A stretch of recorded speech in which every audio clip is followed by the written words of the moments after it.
Hello again. Now, the Ukraine war is among the top discussions dominating the G7 summit currently taking place in Germany. Ukrainian President Volodymyr Zelensky has urged the G7 nations to support Ukraine.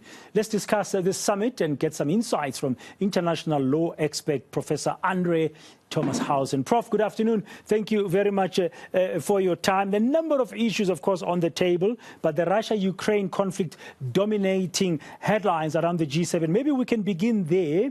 And we were hearing ahead of this that there were lots of question marks about, can I use this word very loosely, about the appetite to carry on with this war by the Western world in terms of supporting Ukraine, and of course the sanctions that they've brought against Russia. What's your sense so far about the G7 regarding this conflict? Well, Dan, I think we must remember, first of all, that the G7, which used to be the G8, including Russia, is not an international organization. It is not a formal forum. It was started in 2008 to enable finance ministers of the main industrial nations to get together and discuss the meltdown. In 2008, the world was faced with a complete collapse of the world economy.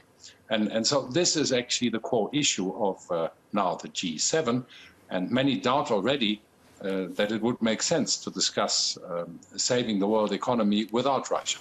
But the G7 are very emotional, and we can see this in the pictures that came across the screens this morning with an excited bunch of people. And they do not seem to see the contradiction of having invited 5 countries to attend as observers, as guests, that are all 5 of them against the sanctions against Russia, and have called for the ending of the sanctions, and have called for a mediated way of overcoming the conflict between Russia and the Ukraine. Yeah, and we know, as you've said so, but not in these words of mine, that many countries in the global south do not share the Western countries' concerns about Russian aggression and stuff like that. Could it be that this G7 have decided to invite these particular countries, including South Africa, as a way to counter this narrative? Yes, definitely, and possibly even to compromise them in a very clever way, to include them in a forum that is busy unleashing new insults and new provocations on basically 2/3, if not 3/4 of the world, because only 1/4 of the UN members agreed to vote with America and the West in the condemnation of Russia. The language that is coming out of this G7 meeting is very provocative. I've just received 2 hours ago the first communique. It says we will continue to provide financial, humanitarian, military and diplomatic support and stand with Ukraine for as long as it takes. And then we remain appalled by and continue to condemn the brutal, unprovoked, unjustifiable and illegal war of aggression against Ukraine by Russia and aided by Belarus. And then come a few threats against countries that would not follow the West in this stance. This is definitely not the language, the diplomatic language that we would use in a conflict resolution. And it definitely, in my opinion, flies in the face of the overall duty of the entire international community to preserve peace and to do everything possible to avoid military conflict.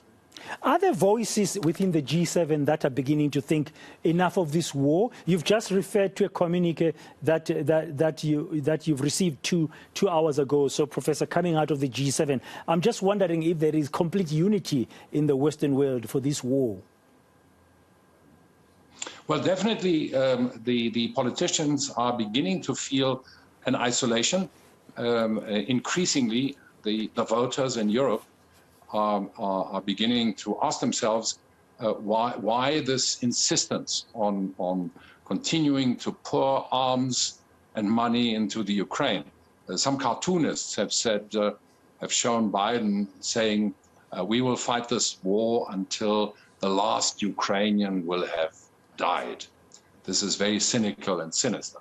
But population that are now paying more than double for their energy and for their fuel. They're paying more than double the amount of money to get to work. And the price increases for basic commodities, for food, for even bread, are beginning to hurt. So we can probably see a reaction in elections. And the first sign of this is the recent French election for the French Parliament, where Macron lost his majority.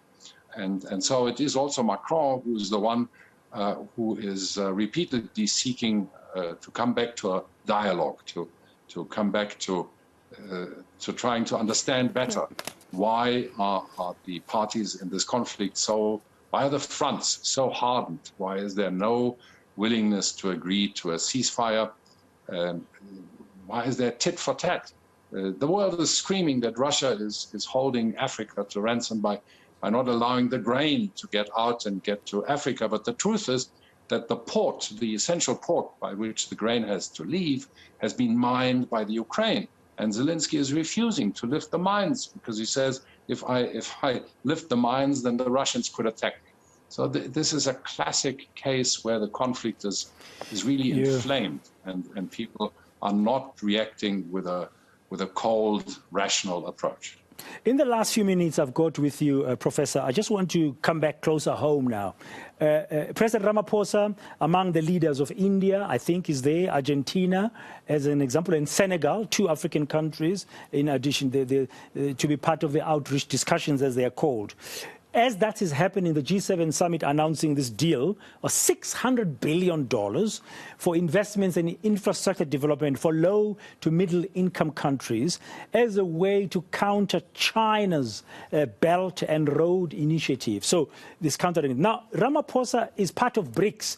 South Africa is part of BRICS. I'm just finding this fascinating, that he might be put in a very difficult position. How do you choose here? We have a neutrality approach to the war in Ukraine, South Africa's stance, and now we're sitting with the G7 who are coming up with a package to counter China, who's our partner in BRICS.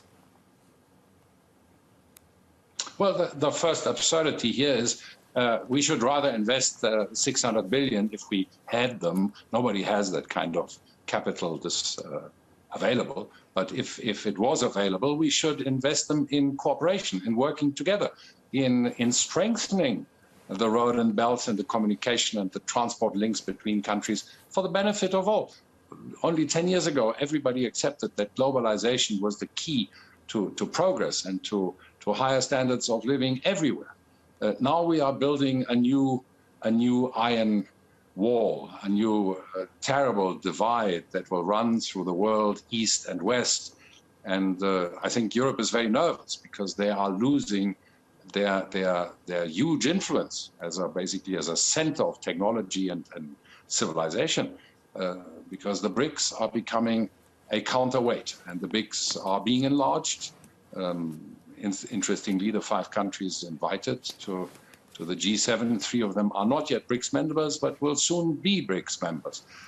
Argentina, for instance, and Indonesia. So instead of cooperation, we are building new iron curtains, and that should not happen. And I think President Ramaphosa will be an excellent proponent, excellent voice from Africa to appeal to the leaders in Europe.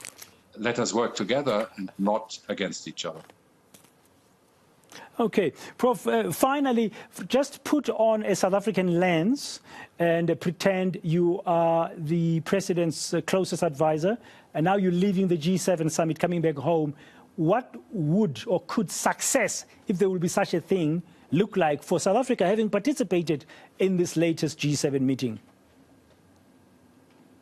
Well, the success is obviously together with Senegal, to make the voice of Africa heard in that very closed, small circle of the most industrialized European nations. But, well, President Ramaphosa could choose, like the president of Indonesia, who just after the G7 meeting is going to travel to Moscow to speak with Putin. He could choose to, for instance, travel to Beijing, to China, to discuss the future with what is now the strongest world power, which is China. And certainly for Africa, whose entire modern infrastructure was built with Chinese capital and by Chinese companies.